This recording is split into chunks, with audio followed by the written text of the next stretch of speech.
થોરાણા police station વિસ્તારમાં સગીરા પર દુષ્કર્મ ગુજારનાર આરોપીની ધરપકડ કરવામાં આવી। 15 વર્ષ અને 3 મહિનાની સગીર બાળકી સાથે દુષ્કર્મ આચરવા અંગે ફરિયાદ નોંધાતા પોલીસે ત્વરિત કાર્યવાહી કરીને આરોપીની ધરપકડ કરી છે। 26 ઓગસ્ટ 2026ના રોજ ફરિયાદી દ્વારા તેમની સગીર વયની દીકરી પર થયેલા દુષ્કર્મ અંગે ફરિયાદ નોંધાવવામાં આવી હતી। ત્યારબાદ પોલીસે ત્વરિત કાર્યવાહી કરીને આરોપીની ધરપકડ કરી છે અને ભારતીય ન્યાય સંહિતાની કલમ 64 અને પોક્સો હેઠળ ગુનો નોંધીને આગળની કાર્યવાહી હાથ ધરવામાં આવી।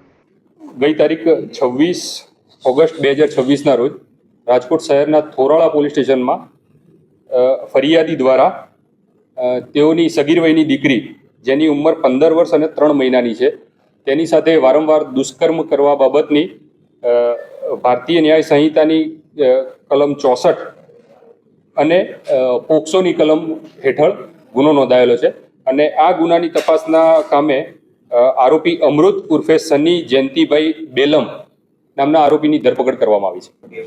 હા, પ્રાથમિક રીતે જે રીતે તપાસ ચાલી રહી છે એમાં માહિતી મળી એ પ્રમાણે એણે એના પરિવારના સભ્યોને જાનથી મારી નાખવાની ધમકી આપી 4થી વધુ વખત દુષ્કર્મ આચરેલું છે।